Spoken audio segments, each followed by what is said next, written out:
Hello and अस्सलाम वालेकुम, welcome to the Farhan talks. और आज हमारे साथ मौजूद हैं शहज़ादा बंदे शाह, जो कि साइबर सिक्योरिटी में एक्सपर्ट हैं और कंप्यूटर साइंस में लेक्चरार भी। तो चलते हैं अपने गेस्ट की जानिब। शहज़ादा बंदे शाह साहब, अस्सलाम वालेकुम, कैसे हैं आप? वालेकुम सलाम फरहान, कैसे हो? It's really I am privilege to be here क्योंकि मुझे याद है कि पहले मैंने फरहान को दरियाफ़्त किया था over the social media Facebook and I was intrigue and I was happy कि कोई पाकिस्तान के अंदर जो है वो कंट्री लेवल के ऊपर डेटा रिकवरी का काम कर रहा है और इतना इस लेवल के ऊपर काम कर रहा है। So I am proud to be here. Thank you so much sir. आपने माशाल्लाह बहुत सारे लेक्चर्स दिए हैं कंप्यूटर साइंस और कंप्यूटर इंजीनियरिंग के ऊपर। तो पहला सवाल मेरा आपसे ये है कि साइबर सिक्योरिटी क्यों ज़रूरी है और साइबर सिक्योरिटी है क्या? आसान अल्फाज में, हर कोई चाहता है कि उसका घर, उसके पैसे, उसकी कीमती अशिया जो है वो सिक्योर रहें। उसके लिए वो भले अपने घर के बाहर बड़े से बड़ा ताला लगाता है, अपने दरवाज़ों को सिक्योर करता है, सिक्योरिटी गार्ड रखता है या अपने साथ सिक्योरिटी गार्ड्स को कैरी करता है। इसी तरह से आजकल हमारी जितने वो लोग जिनकी पर्सनालिटी जो खुद सोशली या ओवर डिजिटल वर्ल्ड एग्जिस्ट करते हैं, भले वो उनकी आइडेंटिटी है सोशल मीडिया की फॉर्म के अंदर या भले उनके डिजिटल एसेट्स हैं, वो भले आजकल के उनके बैंक अकाउंट्स हैं, यूज़र नेम्स हैं, पासवर्ड्स हैं, तो उससे रेलेवेंट जितनी भी सिक्योरिटी है उसको हम कहते हैं साइबर, इंटरनेट से रेलेवेंट सिक्योरिटी है। अब वो इंडिविजुअल बेसिस के ऊपर भी आ सकती है, one every individual civilian can have a security, और वो कॉरपोरेशन लेवल के ऊपर, फिर स्टेट लेवल के ऊपर भी आ सकती है। सही। तो इट्स अ बिग थिंग। ज़बरदस्त। तो मुझे बताएं, आम लोग जो है वो अपनी सिक्योरिटी किस तरीके से बढ़ा सकते हैं, या मतलब अपनी जो भी फाइल्स वगैरह होती हैं या सिस्टम होते हैं या अपने डिवाइसेस हैं उसको सिक्योर किस तरीके से कर सकते हैं? अच्छा, इसका एक बड़ा आसान सा जवाब है कि जिसको हम कहते हैं कि keeping your passwords more and more secure. आपका पासवर्ड जो है वो आई लव पाकिस्तान या आपका फ़ोन नंबर या जो है आपके फेवरेट फुटबॉल का क्लब या आपका जो भी आपका पसंदीदा फूल या परफ्यूम, उससे रेलेवेंट नहीं होना चाहिए। नहीं होना चाहिए। कंप्लीटली रैंडम पासवर्ड होना चाहिए, पासवर्ड की लेंथ ज़्यादा होनी चाहिए। जो कि आप देख रहे होते होंगे कि जब भी कभी अब आजकल जिसमें स्पेशल नंबर्स जो है वो ऐड हो। बिल्कुल, अब आप जब भी कभी कहीं पे पासवर्ड क्रिएट भी करते हो तो वो जो भी आपको सजेस्ट करता है। सजेस्ट कर रहा होता है पासवर्ड, बल्कि वो मेक श्योर करता है कि वो सारी चीज़ें इंक्लूडेड हो, हाँ, ऐसे ही है। एटलीस्ट 8 डिजिट की 8 लेंथ हो, डिजिट। स्पेशल कैरेक्टर्स हो, रैंडम नंबर्स हो, so and so. So that's the one thing, keep your password strong. Number one. Number two is कि आपको कॉन्शियस, आपको अलर्ट, मोहतात होना बहुत ज़रूरी है। इसकी सादा सी मिसाल ये है कि अगर आपको कोई जो है वो मैसेज करके कहता है व्हाट्सएप के ऊपर कि जी आपका 25 लाख का इनाम निकल गया, और हमने आपको जो है वो टपाल या लिप्टन वालों की तरफ से जो है वो मैसेज या कॉल किया, तो आप डेफिनेटली जो है वो बेवकूफ़ होंगे अगर आप उनकी उस स्कीम, उस पॉन्जी स्कीम का हिस्सा बन जाएंगे। सही है। या आपको कोई ईमेल आती है। अब आजकल आप देख रहे होंगे कि लोगों की जो है वो लोग फेक फेसबुक के ऊपर जो है वो अकाउंट्स क्रिएट कर लेते हैं, आपको मैसेज करते हैं कि यार मैं बड़ा इस वक्त शदीद ज़रूरतमंद हूँ, मुझे 25,000 रुपये ट्रांसफ़र कर दो, बाद में आपको वापस कर दूंगा। ऐसा ही है। तो आप बेवकूफ़ होंगे अगर ख़ुद अपना फ़ोन उठा के अपने उस दोस्त को फ़ोन मिला के पहले कन्फर्म नहीं करेंगे, और आपने उसके फेसबुक के प्रोफाइल के ऊपर ट्रस्ट करके उसको फ़ौरन 25,000 दे दिए। सही तो है। अपने पासवर्ड सिक्योर रखें, आप खुद अलर्ट हों, आप खुद अवेयर हों, तो ये काफ़ी है। बाकी फिर बहुत सारी और चीज़ें हैं, वो डिपेंड करता है कि आप कहाँ अपने आप को सिक्योर करना चाह रहे हैं। अच्छा, इसमें मेरे साथ भी इसी तरह एक वाक़या हुआ था कि मैं बताना चाहूँगा कि मैं यहाँ से जब पहली बार मुल्क से बाहर गया, तो मैंने जैसे ही मैं बाहर गया हूँ, मैंने रास्ते में मतलब स्टेटस लगा दिया अपना फ़ेसबुक के ऊपर ना। मेरा जैसे ही मतलब मैं एग्ज़िट हुआ हूँ कंट्री से, तो ऑटोमेटिकली जो है वो मेरी एक न्यू प्रोफाइल बन गई फ़ेसबुक के ऊपर, और उसके बाद वहाँ से लोगों को, मेरे दोस्तों को ऐड करना शुरू किया उसने, और उसके बाद वो इसी तरह पैसे मांगना शुरू कर दिए। ये वही आप जो बता रहे हैं, इसे हम स्पूफिंग भी कह सकते हैं एक तरह, एक हद तक। और अच्छा, दूसरा एक चीज़ बताएं, फ़िशिंग अटैक्स क्या होता है? फिशिंग, इसको हम थोड़ा यूँ एलैबोरेट कर देते हैं पहले कि hacking hacking. Hacking is basically कि अगर आप किसी की मर्ज़ी के बगैर उसका फेसबुक का या उसका इंस्टाग्राम का या उसके व्हाट्सएप का एक्सेस गेन करने की कोशिश करें, या हैकिंग किसी भी जगह पे कोई इंफॉर्मेशन या डेटा रखा हुआ है, आप उस इंडस्ट्री, उस कॉरपोरेशन या उस पर्सनल बंदे की मर्जी के खिलाफ आप उस डेटा इंफॉर्मेशन को चोरी करने की कोशिश कर रहे हैं। सही उसके बहुत सारे वेज हैं, जिसमें वन ऑफ इज फिशिंग, जिसको हम कहते हैं। तो ये फिशिंग जो पी से शुरू होता है, हाँ फिशिंग, जिसको कुछ बच्चे ये हमारे वो वाली फिशिंग नहीं है हाँ कि बेसिकली ओके, फिशिंग, हाँ मतलब सिमिलर टू इट के इसका नाम फिशिंग इसीलिए रखा गया है क्योंकि आप जब मछली पकड़ने जाते हो, डोर डाल के बैठ गए, अब 5,000 मछलियाँ, कोई तो फंसेगी। तो वो सामा वाला जो मैसेज है वो 5,000 लोगों को किया जाता है।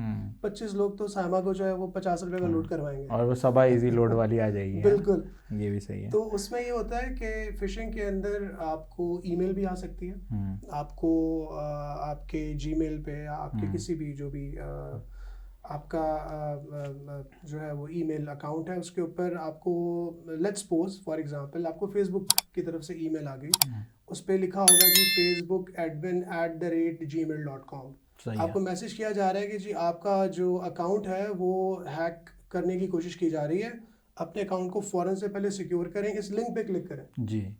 अब आप उस लिंक पे क्लिक करेंगे तो आप एक फेक फेसबुक के अकाउंट की तरफ चले जाएंगे, जो आपको लगेगा बिल्कुल फेसबुक का अकाउंट है। वहाँ पे आप जल्दी जल्दी, यार मैं कहीं हैक ना हो जाऊँ, ठीक है, मेरा फलां या मेरी फलां की मुझे हैक करने की कोशिश तो नहीं कर रहा, और आप वहाँ पे यूज़र नेम और पासवर्ड डालेंगे। जैसे ही डालेंगे वो आपका यूज़र नेम और पासवर्ड हैकर्स के पास चला जाएगा। अब ये चीज़ बैंक्स की वेबसाइट्स के साथ भी हो सकती है। मुझे रिसेंटली एक अपनी फैमिली के अंदर वाक़या याद आ रहा है कि किसी ने व्हाट्सएप करके कहा कि जी आपको एक 6 डिजिट का कोड भेजा जाएगा, मैं कहीं बैठ के जो है वो इस वक्त किसी जगह पे अप्लाई कर रहा हूँ या कर रही हूँ, तो यार वो जो 6 डिजिट का कोड आएगा ना तुम्हारे पास, वो ज़रा मुझे जल्दी से भेज देना। वो बेसिकली व्हाट्सएप का रिमोटली एक्सेस लेने की कोशिश कर रहा था, वो जो 2 वे ऑथेंटिकेशन वेरिफिकेशन होती है, वो पास जो हमारे एक फैमिली की खातून है उन्होंने रिसर्च नहीं किया सही कि यार ये कोड तो व्हाट्सएप की तरफ से आ रहा है, सही, तो उठा के उन्होंने दे दिया, उनका व्हाट्सएप हैक हो गया। उस व्हाट्सएप को हैक करके उसने 10 फैमिली के लोगों को और हैक कर लिया। तो फिशिंग इज़ ऑल अबाउट कि आपको कोई एक ईमेल या मैसेज या व्हाट्सएप किया जाए और उसके थ्रू आपकी वही कि आप कॉन्शियस नहीं है, अलर्ट नहीं है, आपको लगा कि facebook@gmail.com एक वैलिड ईमेल है। भाई फेसबुक जो मेटा है वो जीमेल वालों से क्यों अपनी ईमेल बनवाएगा, उसका तो अपना डोमेन नेम होगा ना। तो that's the thing, this is fishing. आप मुझे ये बताएं कि सोशल मीडिया को आप इस्तेमाल करते हैं तो उसमें 2 फैक्टर मेथड क्यों लगाना ज़रूरी है? टू मेथड वेरिफिकेशन क्यों ज़रूरी है? 2 फैक्टर क्यों ज़रूरी है? Two method verification, I think there was a time के जब एक ऑप्शन हुआ करता था, most of the platforms which provide social media की, वो भले Facebook, Instagram, WhatsApp, Snapchat, maybe any other application which you are using, any email, अगर आप कुछ अपना अकाउंट प्रोड्यूस करते हैं किसी अपने बैंक के ऊपर, अगर आप ऑनलाइन बैंक के ऊपर अपना जो है वो अकाउंट बनाना चाहते हैं, तो ये बाय डिफ़ॉल्ट हो गया। बेसिकली इसको हम कहते हैं कि यार जो बंदा एक्सेस कर रहा है, जो इस वक्त कंप्यूटर, लैपटॉप, स्मार्टफोन पे बैठ के एक्सेस करने की कोशिश कर रहा है, क्या ये वही बंदा है? तो वो एक अनदर सिक्योरिटी लेयर है। तो वो जब आप किसी ब्राउज़र के ऊपर बैठ के, वो भले स्मार्टफोन का हो, उससे फेसबुक या इंस्टाग्राम को लॉगिन करोगे, तो कहता है कि रुको यार, पहले मैं एक 6 डिजिट का कोड जो है वो आपके फ़ोन नंबर पे भेज रहा हूँ, क्योंकि फ़ोन नंबर अब वो एक्सपेक्ट कर रहा है कि उसी फ़ोन बंदे नंबर से ही आपका होगा। होगा ना। हाँ ऐसे ही, क्योंकि कोई भी ब्राउज़र खोल के आपकी फेसबुक की आईडी तो डाल सकता है, बिल्कुल वो डाल तो सकते पब्लिक है। हैं। हाँ, लेकिन जब वो उसको लॉगिन करने की कोशिश करेगा, हो सकता है उसने समहाउ पासवर्ड पासवर्ड भी जो ले है लिया वो चुरा लिया हो, देख लिया हो आपने कि मैं पासवर्ड सेव किया हो अपने क्रोम के अंदर, पासवर्ड मैनेजर के अंदर, उसने वहाँ से निकाल के समहाउ देख लिया हो। लेकिन जब वो किसी और मशीन से लॉगिन करने की कोशिश करेगा, तो ये मेक श्योर किया जाएगा कि जो है वो लॉगिन ना कर पाए, क्योंकि फिर ये एक अलग बात है कि आपका स्मार्टफोन भी उसके पास हो, सही बात है, या आपका स्मार्टफोन भी हैक्ड हो, तो एक एक्स्ट्रा लेयर ऑफ सिक्योरिटी है, 2 वे ऑथेंटिकेशन, which I believe कि it's now by default, it's By used by default. all the applications. और इट्स नेसेसरी भी, Important. Still जिस तरह से जो सिक्योरिटी को अपडेट लोग करते चले जा रहे हैं, उसी तरह से जो हैकर्स हैं वो भी, इट्स लाइक चोर पुलिस वाली गेम है जो एक चल रही है और वो चलती रहेगी। अच्छा, उधर भी स्मार्टर वेज हैं। एथिकल हैकिंग के हवाले से कुछ बताइए। एथिकल हैकिंग, अच्छा जैसे मैं हैकिंग की बात कर रहा हाँ, हूँ, हैकिंग की बात कर रहे थे आप। हैकिंग हैकिंग और एथिकल हैकिंग में क्या फ़र्क है? बहुत आसान है। पहले हैकिंग को समझ लें। हैकिंग का मतलब ये है कि किसी की मर्जी के बगैर उसकी पर्सनल इंफॉर्मेशन को चुराना। जी, अब ठीक है। वो यूज़र नेम पासवर्ड है, हम्म या उसका कोई सोशल मीडिया या किसी बैंक अकाउंट का एक्सेस है, हम्म कुछ भी किसी भी जगह सही का। है। अब अगर मैं कहूँ कि यार फरहान तुम मुझे हैक करो, हम्म ठीक है, ये मेरा कंप्यूटर है, जैसे यार देखो मुझे याद आ रहा है, मैंने अपने वो जो फनी वाली स्टोरी याद आ गई हम्म कि मैंने अपने बच्चे को कहा था यार ये मैंने वेबसाइट बनाई है, इसको हैक करके दिखाओ। हम्म तो बेसिकली मैं चाह क्या रहा था कि जब बच्चे मेरी वेबसाइट को हैक करने की कोशिश करेंगे हम्म तो उससे मुझे अपनी वेबसाइट की कमज़ोरियाँ, जिसको हम कहते हैं वनरेबिलिटीज़, पता चल जाएंगी। वनरेबिलिटीज पता। तो एथिकल हैकिंग में ये होता है कि हम कंसेंट के साथ कहते हैं, हम्म मर्जी से, कि यार तुम हैक करो मुझे, मैं तुम्हें अलाउ करता हूँ कि मेरे फ़ोन को हैक करके दिखाओ, अच्छा। मेरी वेबसाइट को हैक करके दिखाओ, ये एप्लीकेशन बनाई, इस एप्लीकेशन को हैक करके दिखाओ। तो अगर तुम हैक करने की कोशिश करोगे तो तुम क्या करोगे, मेरी एप्लीकेशन में, मेरे स्मार्टफोन में, मेरे हार्डवेयर में, सॉफ्टवेयर में कमज़ोरियाँ ढूंढोगे। सही है। क्या ये वो रास्ते जिससे घुसा जा सकता है, फिर वो रिपोर्ट करोगे और हम उसको भी सिक्योर करेंगे। सही है। So ethical hackers are basically hackers which are acting ethical. सही। अगेन ये वही बात हो गई कि पुलिस को सारे चोरों वाले रास्ते पता होंगे तो वो चोरों को पकड़ेंगे। सही बात वो अलग बात है कि फिर वो चोरी भी करना शुरू करते हैं। तो ये बड़ी थिन लाइन है। सो एथिकल हैकर्स, क्योंकि हम जब पढ़ा रहे होते हैं एथिकल हैकिंग में, तो हम बच्चों को कहते हैं कि भाई ये कॉन्सेंट पे साइन कर दो कि हमने तुम्हें ये जूडो कराटे सिखा दिए, अब इससे तुम किसी को की लाइफ नुकसान, सेव करो या हाँ किसी की पिटाई करके आ जाओ, हाँ, it's up to you. It's up to you. Yes. सही सही। तो एथिकल हैकिंग के हवाले से जो है वो मैंने सुना है कि बड़े कॉम्पिटिशन्स भी होते हैं, चीज़ें भी होती हैं। एथिकल हैकिंग से मतलब कितना फ़ायदा है अगर इसको सीख ले कोई बंदा, स्किल सीख ले ये वाली, और इस तरह क्या फ़ायदा होगा इससे? और सुना है मैंने कि इसमें सैलरी भी बहुत ज़्यादा है। काफ़ी एक वास्ट बड़ा क्वेश्चन है। मैं इसको कई तरह से आंसर कर सकता हूँ। एग्जांपल अपने एक पाकिस्तानी हीरो की हम दे देते हैं, अब्दुल राफी बलूच। जी तो बिल्कुल। 2010 के अंदर ही was actually student of NUST Islamabad, और अभी जब वो स्टूडेंट ही था तो पेपॉल ने इसी तरह से जो है वो अनाउंस किया हुआ था कि जो पेपॉल को हैक करेगा या हैक करके दिखाएगा या उसकी कोई वल्नरेबिलिटी ढूंढेगा तो उसको $10,000 दिए जाएंगे। तो actually he won that competition, उसको $10,000 भी मिले और उन्होंने पेपॉल ने इमीडिएटली उसको उस वक्त जॉब भी ऑफर की। But he was smart enough, Abdul Rafi ने कहा कि नहीं भी, पहले मैं अपनी जो है ना क्वालिफिकेशन पूरी करूँगा, जो हमारे यहाँ मोस्टली बच्चे नहीं करते, उनको पैसे मिलते हैं तो पढ़ाई को वो ठीक है साइड पे लगा देते हैं। तो खैर right now he is working with the state currently securing the data and sovereignty of our state. तो that's the thing. सही। और सैलरी के हवाले से मतलब क्या आप समझते हैं कि अगर इस स्किल को ले लिया जाए, क्योंकि मोस्टली पीपल डिमांडिंग मी कि ये बताएं कि कौन सी स्किल सबसे ज़्यादा अच्छी है। मैं उन्हें रिकमेंड करता हूँ वीडियो एडिटिंग, मैं उन्हें रिकमेंड करता हूँ साइबर सिक्योरिटी, मैं उन्हें रिकमेंड करता हूँ एथिकल हैकिंग। ये इस तरह की स्किल्स हैं जो कि मनी मेकिंग स्किल्स हैं।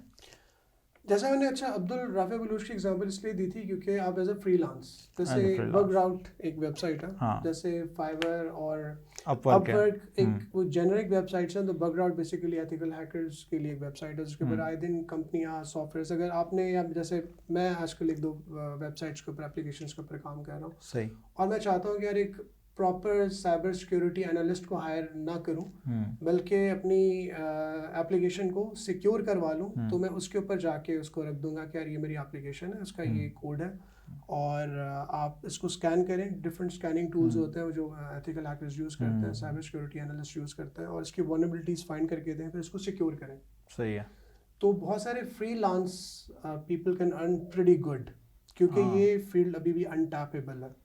हर कोई आपको, जैसे हम यहाँ पे बैठे हुए हैं, एक तो ये कि अभी भी लोग साइबर, हर किसी को सर्विसेज चाहिए, एप्लीकेशन चाहिए, आसानी चाहिए, सहूलत चाहिए, लेकिन लोग अभी उसको सिक्योर खुद अभी जो है वो इतना करने की तरफ उनका ध्यान नहीं है। एकदम already it's a lot of potential there, लेकिन जो है जो इसकी एक्सपर्टी हासिल करने वाले लोग बहुत कम हैं।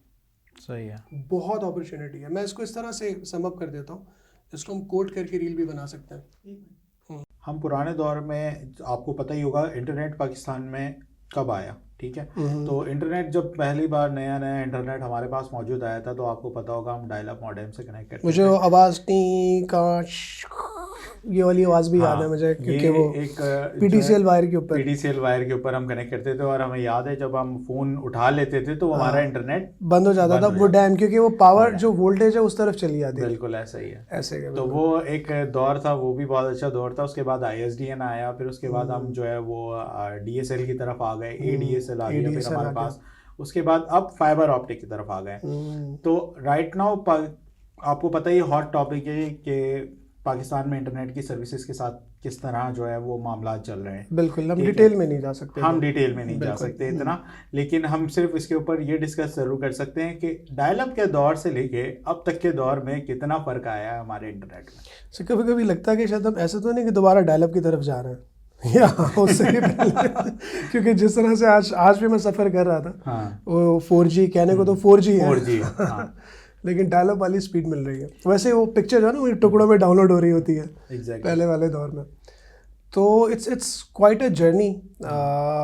और रिसेंटली शायद आपने सुना होगा कि पाकिस्तान के अंदर I think it's few days back, not even weeks, days back we have heard के जो स्टारलिंक जो एलन मस्क की एक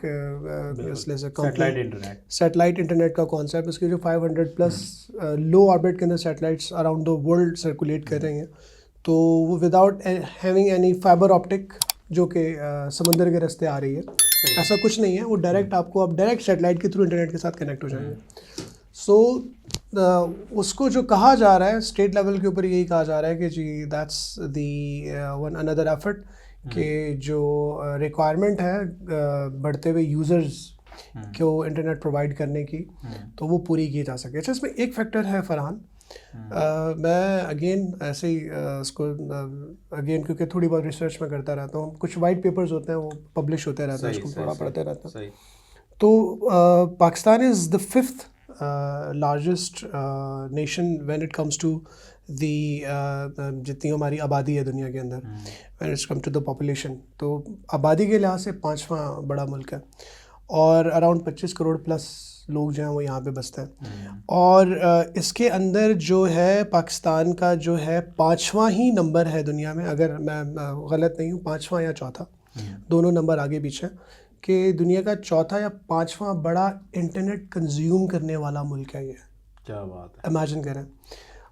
और एक मज़ेदार फैक्टर है, 4थे या 5वें ही नंबर पे पाकिस्तान आता है कि इसमें इतने % लोग हैं जो जिनको इंटरनेट मुयस्सर नहीं है। तो इमेजिन के अगर उतने लोगों को इंटरनेट मिल जाए तो हम इंडिया के बाद दूसरे नंबर पे, या इंडिया और चाइना के बाद तीसरे नंबर पे तो आ सकते हैं। तो ये एक बड़ा इम्पॉर्टेंट फैक्टर है जिसकी वजह से हो सकता है कि I am just throwing this you know this message. Of course इसके ऊपर मुझे पता बहुत सारे कमेंट्स आ सकते हैं इसके against, which I love to hear, कि भाई that could be the one reason कि हमारे पास इंटरनेट की स्पीड स्लो हो रही हो, या बॉटलनेक जिसको हम इफेक्ट कहते हैं। बॉटलनेक इफेक्ट होता है कि हमने यूँ बोतल उठाई और यूँ से जो है वो 7 अप या पेप्सी की बॉटल से, 7 अप पेप्सी की बॉटल, उससे हम जो है वो ग्लास में डाल रहे हैं बोतल, तो वो गुड गुड गुड गुड करके एकदम यूँ नहीं आता पानी, वो गुड गुड गुड करके आ रहा होता, थोड़ा थोड़ा करके आ रहा होता है। तो जब आप बहुत सारे लोग एक साथ इंटरनेट को यूज़ करने की कोशिश करते हैं, बहुत सारे लोग एक साथ रोड के ऊपर आ जाते हैं, तो रश हो जाता है, सही है, ट्रैफिक की स्पीड स्लो हो जाती है। So that can be the factor. तो मुझे बताएं VPN, मैंने शायद गलती से एक बात कह दी कि बॉटलनेक तो तब होती है जब आगे से आप उसको तंग कर दें, तो हो सकता है रिसेंट टाइम में हमारी ट्रैफिक थोड़ी तंग भी हो गई हो किसी फैक्टर की वजह से। Might be possible, firewall can be the one reason. सही है, वो बॉटलनेक क्रिएट कर रही है इसका मतलब। तो फायरवॉल का इस्तेमाल क्यों किया जाता है?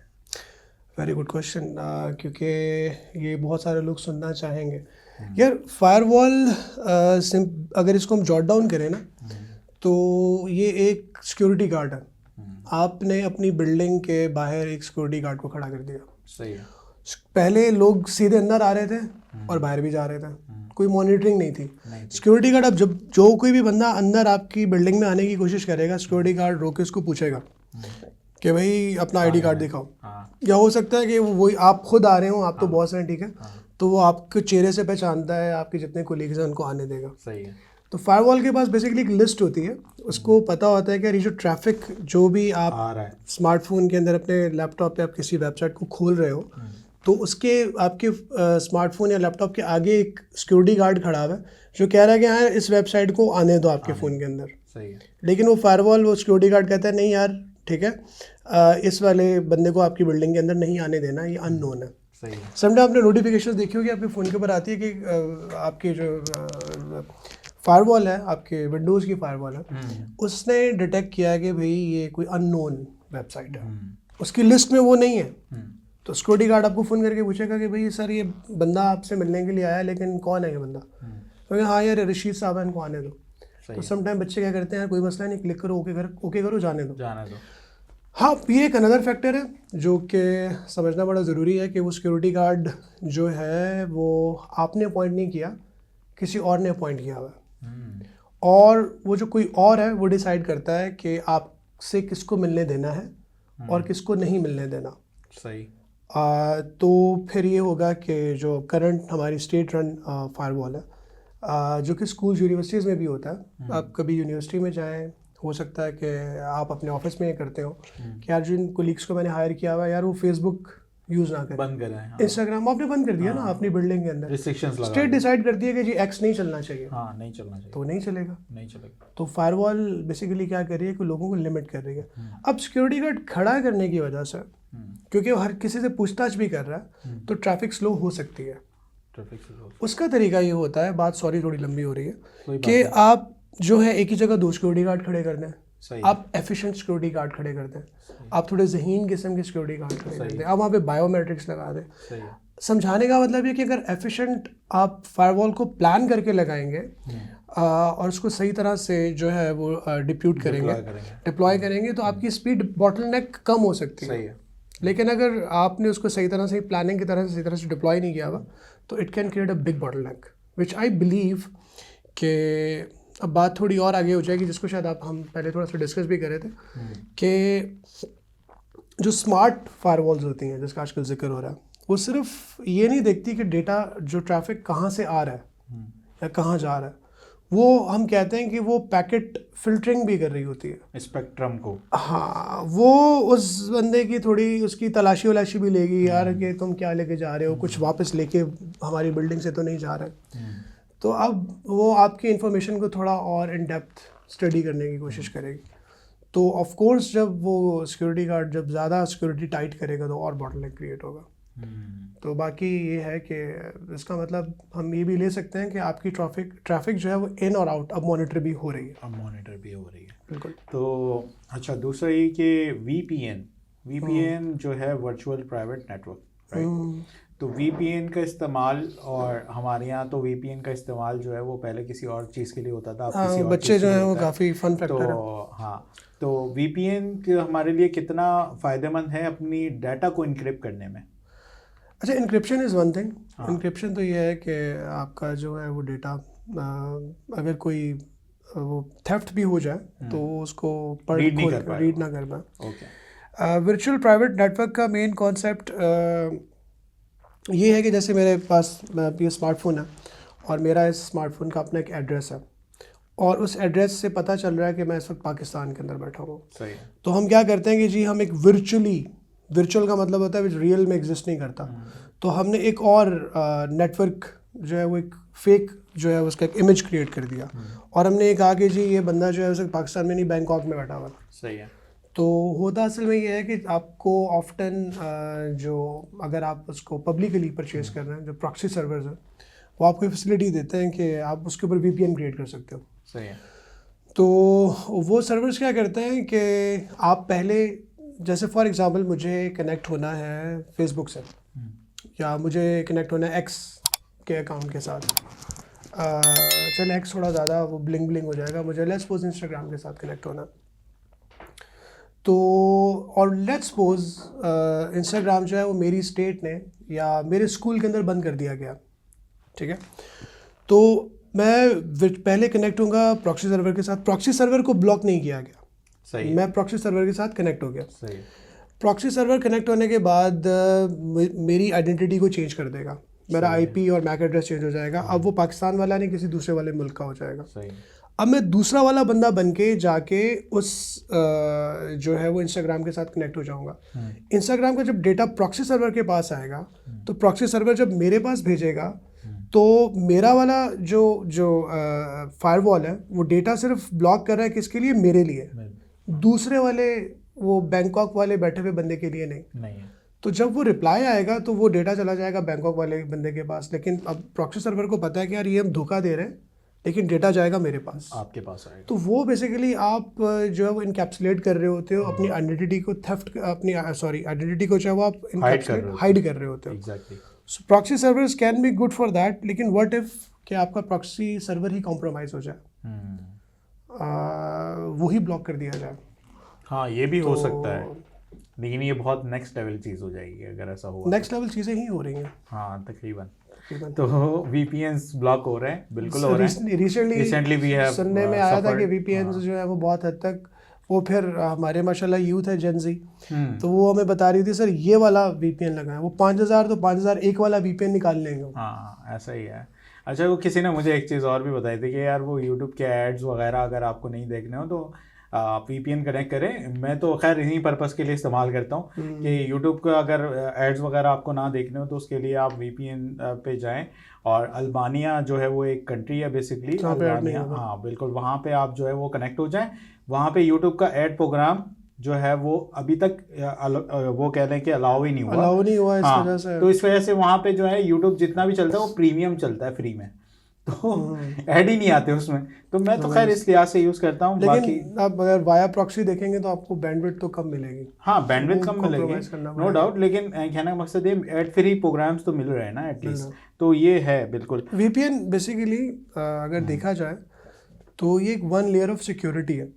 अगर आपको कोई टारगेट कर रहा है आपके डिवाइस को, आपके लैपटॉप को, आपके PC को, आपको, तो ये एक वन लेयर ऑफ सिक्योरिटी है कि वो जो गोला फेंके, जो वो अटैक करे, वो ब्रूट फोर्स है, कोई भी उसने ट्रोजन हॉर्स कोई भी फायर किया या वायरस या मैलवेयर, वो आपकी डिवाइस पे नहीं है, पहले वो फेक वाला वो जो आपने एक मिरर इमेज बनाया ना वहाँ जाके गिर जाए, सही, आप बच जाए। तो VPN is like first layer of security. अगर आप कोई भी इस तरह का काम कर रहे हैं कि आप चाहते हैं कि आप इंटरनेट के ऊपर आपको टारगेट किया जा सकता है, तो दैट्स वन गुड थिंग। कि अगर कुछ एप्लीकेशंस, वेबसाइट्स हैं, कुछ कॉरपोरेशंस हैं जो नहीं चाहती कि आप VPN के थ्रू उनके साथ कनेक्ट हो। अच्छा। क्योंकि आप अपनी आइडेंटिटी को हाइड कर रहे हैं ना। कोई बंदा कहता है नहीं वी नीड टू नो कि हु यू आर। तो बहुत सारे बैंक अकाउंट्स की एप्लीकेशंस हैं, बहुत सारे ट्रेडिंग की एप्लीकेशंस हैं, वहाँ पे अगर आप VPN से लॉगिन होने के बाद कनेक्ट होंगे तो प्रॉब्ली वो आपको ब्लॉक कर देंगे। हाल ही में एक वाक़या हुआ है जिसमें मैंने एक वीडियो भी बनाई थी और आपने भी शायद वो वीडियो देखी हो, जिसमें मैंने बताया था कि कुकीज़ के हवाले से कुछ। अब सिचुएशन ये हुई कि हर बंदा एक एक्सटेंशन यूज़ करता है, हनी के नाम से था एक वाउचर कोड। हनी ने क्या करा कि इन्फ्लुएंसर्स के साथ गेम कर दिया। कैसे गेम किया? उन्होंने जो है वो अपना जो रेप्लिका जिसे कहते हैं ना, मतलब कुकी जो है वो रेप्लिका उन्होंने ऐसा ही बनाया और उसके बाद जो है वो इन्फ्लुएंसर्स ने जो प्रोमो कोड वगैरह इशू किए हुए थे उस प्रोमो कोड की जगह पे अपना प्रोमो कोड लगा दिया कुकी के ज़रिए और अपनी ट्रैकिंग कुकी के ज़रिए।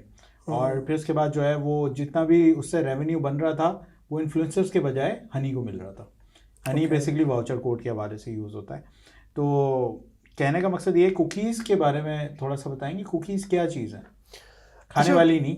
हाँ बिल्कुल, बिल्कुल। जो इसकी अगेन रॉ अंडरस्टैंडिंग है, कुकीज़ जो हमें किसी भी आजकल वेबसाइट पे चले जाए वो मजबूर कर रहा होता है कि मतलब उसकी एक मैंने मीम देखी थी कि बंदा जो है वो उसका इसने मुंह बंद भी किया हुआ फिर भी ज़बरदस्ती कुकी ना उसके मुंह में डाल रहे हैं लोग।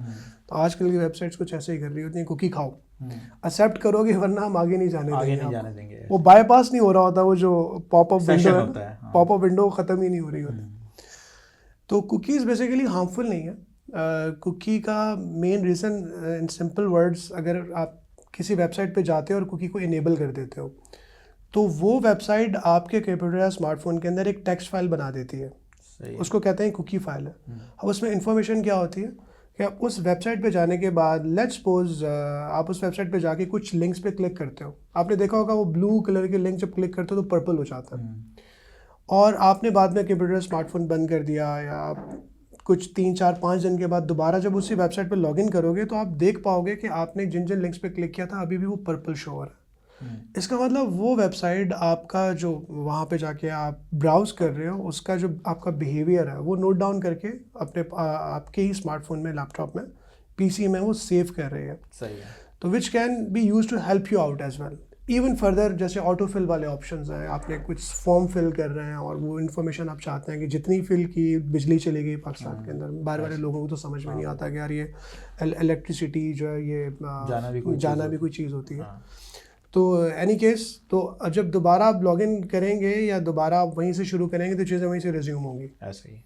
तो this is the benefit that you can get, what companies can get, that website can get, they can by looking at different cookies of their clients कि यार ये हमारी वाली वेबसाइट पे आके कौन सी वाली चीज़ ज़्यादा परचेज कर रहे हैं, किसको ज़्यादा क्लिक कर रहे हैं, किसको ज़्यादा जो है वो रीच आउट कर रहे हैं, किसकी जो है वो डिमांड ज़्यादा। सो कुकीज़ का मेन पर्पस है। तो कुकीज़ हैक हो सकती हैं?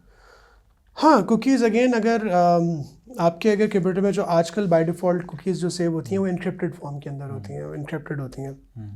लेकिन नो डाउट अगर कुकीज़ हैक हो जाती हैं तो कुकीज़ की जो पर्सनल इन्फॉर्मेशन है वो, जैसे आप बता रहे थे कि वो हनी मैलवेयर के थ्रू वो एक्सप्लॉइट किया जा सकता है कि जो वेबसाइट ने आपका डेटा, क्योंकि आपका डेटा है, आपका पर्सनल डेटा है, आपने तो एक्सेप्ट किया ना उसे, तो लेकिन आपने किसी और को तो नहीं कहा कि तुम भी मेरा ये डेटा देखो, लेकिन आपका वो डेटा अगर आपके कंसेंट के बगैर वो कुकी डेटा देख रहे हैं, cookie can provide you information regarding number of things. हाँ, तो मतलब अगर कुकीज़ आपका हैक हो गया है तो इसका मतलब ये वो सेशन आपका जो है वो कोई और भी चला पाएगा। That's like one possibility. लेकिन डिपेंडिंग ऑन के जो वो सेशन क्रिएट हुआ हुआ है वो कितना सिक्योर है। सही है। One possibility. अब वो एक चीज़ है, इसको हम बोलेंगे कि वनरेबिलिटी है कि आप जिस प्लेटफॉर्म के ऊपर आपने कुकी इनेबल किया उनका वो कुकी ही यूज़ करके कोई दूसरा बंदा उसने सेशन क्रिएट करके लॉगिन कर लिया। सही। तो ये उसकी ये वनरेबिलिटी है कि कुकी के थ्रू कोई इसमें 2-वे ऑथेंटिकेशन, वेरिफिकेशन, मशीन जो है वो लिमिटेशन नहीं है कि अगर वही सेशन किसी दूसरी मशीन के ऊपर कैसे क्रिएट हो गया, तो वनरेबिलिटी है। अभी हम जो है वो रैपिड फायर के हवाले से जाएंगे, रैपिड फायर क्वेश्चंस। ये बड़े मज़े का होने वाला है हमारा सेशन। तो एथिकल हैकिंग के बारे में, ये चोर और पुलिस का गेम है और आप पुलिस हो। सही है। Big bounty program, bug bounty very lucrative, इसके अंदर आप बहुत सारे पैसे कमा सकते हो अगर आपको अच्छा चोर पुलिस आता है तो। सही है। Top 5 tools for ethical hackers. इसके लिए आपको मैं रेकमेंड करूँगा hack5, HAK hack5 5 डिजिट वाला .com पे जाएं। वहाँ पे आपको बहुत सारे हैक टूल्स फिज़िकल आपको और फिज़िकल टूल्स मिलेंगे, जिससे फॉर एग्जांपल एक रबर डकी, एक USB है, वो लगाएं और उस कंप्यूटर लैपटॉप का एक्सेस ले लें। ठीक है। Red team versus blue team. Again ये वही चोर और पुलिस वाली बात है। आप दोनों तरफ पार्टिसिपेट करते हो। हैक जो ब्लू टीम है वो सारे वो मेथड्स, वो बारकेड्स खड़े करती है कि कैसे हैक होने से बचाना है, और रेड टीमिंग ट्राई करती है हैक करने के सिस्टम को, और that's it. Okay. Cyber security in 2025। इसमें बेतहाशा जॉब अपॉर्चुनिटीज़ हैं। ज़्यादा से ज़्यादा अगर आप कंप्यूटर साइंसेज ऑलरेडी कर रहे हैं तो आर्टिफिशियल इंटेलिजेंस के साथ cyber security it's a next big thing. Ransomware attacks.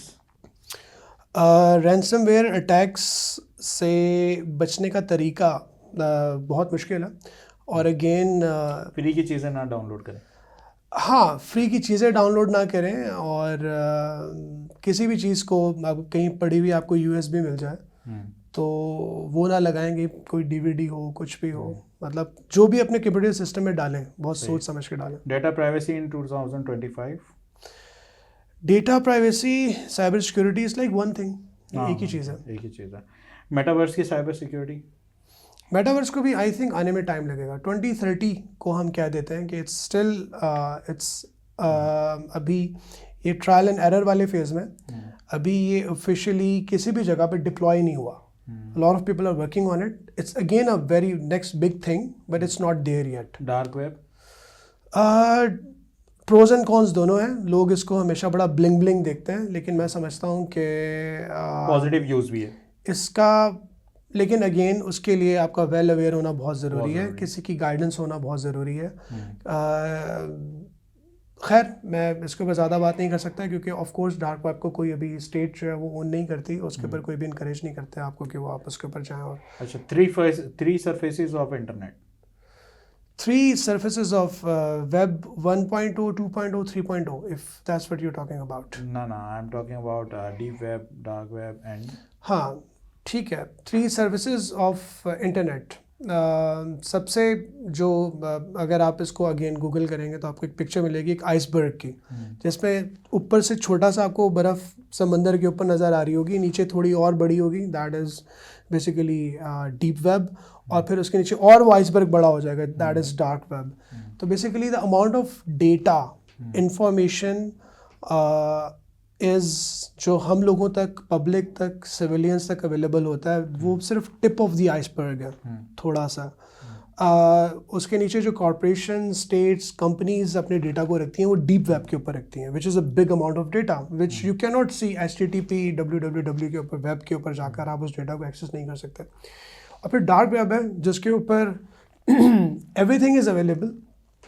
It can be good, it can be bad, it's mostly bad, that's like the underworld, internet का अंडरवर्ल्ड है, लेकिन you can get anything any time. सही है। अच्छा, ethical hacking में myths, ethical hacking के अंदर myths, ये थोड़ा एक फ़न फैक्टर वाला। अब हमारे पास जब भी कभी बच्चे आते हैं कि जी हमने एथिकल हैकिंग सीखनी है, तो थोड़ा सा जो है इन्वेस्टिगेट करके पता चलता है कि जो उनको अपनी एक्स की आईडी को हैक करना। तो ethical hacking is a lot more than that. इसकी एक छोटी सी मिसाल मैं यूँ दे देता हूँ कि समटाइम्स बिफोर एक इट्स अ जेन्युइन थिंग कि अमेरिका ने रिमोटली जो है वो ईरान का एक न्यूक्लियर पावर प्लांट था, उसको उसने सैबोटाज कर दिया था। सही, तो it can B this much destructive. जो कुछ इंटरनेशनल हैकर्स थे, उन्होंने distributed denial of service attack कहलाता है, DDoS अटैक के थ्रू वो पेंटागन के अंदर somehow they got somewhat penetrated, और दैट टाइम के अंदर जो है Chinese hackers were also involved. तो one person, Edward Snowden, somehow he managed to leak out the blueprints of F-35, which is a very 5th generation warfare jet, जो दुनिया के अंदर एयर सिक्योरिटी के अंदर पीक पे समझा जाता है, सबसे ताकतवर चीज़ है। जिसके पास F-35 है वो मुल्क सबसे ताकतवर है। तो उस जहाज़ के जो ब्लूप्रिंट्स हैं वो बनता कैसे है, वो लीक आउट हो गया। तो वो लीक आउट चाइनीज़ हैकर्स कर रहे थे, तो खैर वो जो दूसरा हैकर था उसने बोला ये चाइना वाले क्यों ले रहे हैं, उसने पब्लिकली हर जगह सबको डाल दिया, सबको दे दिया, तुम भी बनाओ F-35, तुम भी F-35 बनाओ। खैर later on it just got somehow captured, it's been put stop to it, लेकिन ये है कि that much destructive it can be. सही। Blockchain and cyber security, blockchain technology it's like one thing, जिसके ऊपर हम कहते हैं कि आपकी क्रिप्टो करेंसी भी बेस करती है। Basically blockchain is all about कि जो भी आपकी ट्रांजैक्शंस होती हैं, सिक्योर ट्रांजैक्शंस, उनको ट्रांसपेरेंट होती हैं, ट्रांसपेरेंट, 100% ट्रांसपेरेंट। इसीलिए अगर मैं रिकमेंड करूँगा, आई विश कि बहुत जल्दी, आई थिंक बहुत सारी स्टेट्स इसको ओन भी कर रही हैं ग्रेजुअली, क्रिप्टो करेंसी को अगर वो ओन करती हैं with the help of the blockchain, तो इसकी ट्रांजैक्शंस 100% फेयर होती हैं, कुछ इसमें लुका छुपा कोई उसमें वो नहीं होता, hidden. So cyber security is like, I believe it's another thing. इसको ब्लॉकचेन के साथ मिक्स नहीं कर सकते, 2 डिफरेंट फ्लावर्स हैं ये कंप्यूटर साइंस के। सही। अच्छा, आप चलें, ये तो बहुत अच्छे हमारे जो है रैपिड फायर क्वेश्चन रहे, आपने बहुत अच्छे जवाब दिए इसके हवाले से। अच्छा, आखिरी सवाल मैं आपसे करूँगा, वो ये करूँगा कि मुझे एक बात बताएं कि अगर लेट सपोज़ कोई बंदा रिमोट एक्सेस किसी से लेता है या किसी को देता है, तो 2 वे रिमोट एक्सेस भी होता है और 1 वे भी होता है। तो लेट सपोज़ मैं अगर अपने सिस्टम का एक्सेस दे रहा हूँ, और क्या मैं इतना सिक्योर हूँ कि मेरे पास कोई बंदा स्पाईवेयर या मेलवेयर नहीं डाल पाएगा? उसके लिए ये है कि आप रेनोन्ड थर्ड पार्टी सॉफ्टवेयर्स ही यूज़ करें अपने कंप्यूटर का रिमोटली एक्सेस देने के लिए। जैसे TeamViewer was one of the software people used to use. AnyDesk as well. हाँ, कि जिसके थ्रू आप रिमोट एक्सेस दे सकते हो। बट एनिडेक्स के अंदर भी बाज़ दफ़ा हमारे पास जो है वो कुछ चीज़ें ऐसी होती हैं, मैंने देखा है कि वो काफ़ी हैकर्स जो है वो उसके अंदर स्पाईवेयर रिमोट सेशन लेते के साथ ही स्पाईवेयर डाल देते हैं। तो अगर आप उसके अंदर फाइल ट्रांसफ़र का ऑप्शन बंद कर देंगे तो क्या हम सिक्योर हैं? जब आप अपने कंप्यूटर का रिमोटली किसी को एक्सेस दे रहे हैं और या तो फिर आप 100% अटेंटिव होकर देखते रहें कि what they are doing in your machine, क्योंकि अगर वो किसी मैलवेयर या स्पाईवेयर को इंस्टॉल करने की कोशिश करेंगे तो उनको जो है वो उसको एक्नॉलेज भी तो करना होगा, कुछ तो पॉपअप होगा, कुछ तो रिमोटली। उसके लिए फिर एक और चीज़ फर्दर, हम थोड़ा ज़्यादा टेक्निकल हो जाएंगे, इसको हम एसक्यूएल इंजेक्शन कहते हैं, कि at least you have to send some signal to other machine कि वो आपके स्पाईवेयर को इंस्टॉल करने में मदद दे। अगर आप उस सिग्नल को भी बाईपास करना चाहते हैं, उसके लिए फिर आपको $1 बिलियन जो है वो सिस्टम्स एंड मशीन्स चाहिए। उसके बारे में भी अगर आप थोड़ा और डग आउट करेंगे तो आप रिसेंटली आपने सुना होगा, कुछ अर्सा पहले वो बड़ा पॉपुलर हुआ था कि वो पेजेस ब्लास्ट होने वाली बात, उसके बैकएंड के ऊपर, उसके ऊपर अल जज़ीरा ने बहुत अच्छी डॉक्यूमेंट्री बनाई है। इसके अंदर कोई, हम ये नहीं कह रहे कि कौन गलत है कौन सही है, लेकिन जो one of the state, you know, we can name it. I think we should not name it because it will going to go on YouTube. So one of the state have that level of machinery with them कि वो आपके smartphone के ऊपर remotely spyware install कर सकता है। Exactly. और वो आपको ओके भी नहीं करवाना होगा, वो बस भेजेंगे और इंस्टॉल हो गया। हाँ, तो that's interesting. हाँ, लेकिन उसके लिए फिर $1 बिलियन आपको सेटअप चाहिए। उसमें सेटअप चाहिए होगा, उसके लिए क्वांटम कंप्यूटिंग और ये सारी चीज़ें। आपके पास iPhone 16 Pro Max है, लेट्स सपोज, और उसकी सिक्योरिटी बिल्कुल टॉप नॉच है।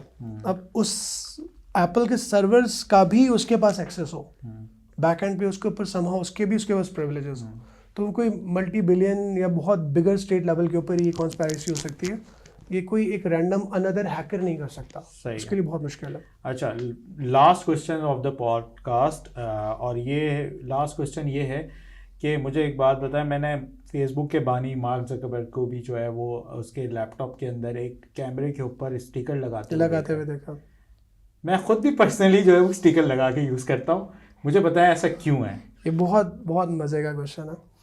मैं for me that guy is for me like is a hero, लेकिन he is like one of the most wanted person in US soil. He was a computer engineer just like me, और he was working for a networking company. एक networking company के लिए America में काम कर रहा था, जो कि उनकी एक इदारा है, नेशनल सिक्योरिटी एजेंसी, जो सारे अमेरिका के अंदर उनके डेटा को लुक आफ्टर करता है। सही है। जो भी सारा इलेक्ट्रॉनिक डेटा, तो उस कंपनी को एडवर्ड स्नोडेन की कंपनी सर्वर्स और कंप्यूटर्स और राउटर्स और स्विचेस लगा के दे रही थी। नई जगह पे उनकी एक बिल्डिंग बन रही थी, तो he was the chief engineer. उस लड़के ने सारा उनको सेटअप वेटअप राउटर ईच एवरीथिंग लगा के दी। उसने क्या किया, रिमोट पासवर्ड अपने पास रख लिया, जो रूट पासवर्ड होता है, जिसका प्रिविलेज लेवल बिल्कुल हाई होता है, टॉप पे। तो जब वो NSA पूरी वो डिप्यू हो गई, वहाँ पे काम चलना शुरू हो गया, तो वो कभी कभी छुपके बैठ के देखता रहता था इनकी आपस में कम्युनिकेशन क्या चल रही है। So he officially caught the communication in between NSA, Apple and Microsoft. ये 2012 की बात बता रहा हूँ मैं। तो ये तो थे हमारे साथ साइबर सिक्योरिटी एक्सपर्ट शहजादा बंदे शाह साहब। Thank you so much for coming. उम्मीद है आप सबको इस पॉडकास्ट से बहुत कुछ सीखने को मिलेगा। Thank you sir. And sir, thank you for having me. It was love coming to your podcast, and I recommend everyone to subscribe to Farhan Talks. Thank you so much, sir. Okay. Hafiz.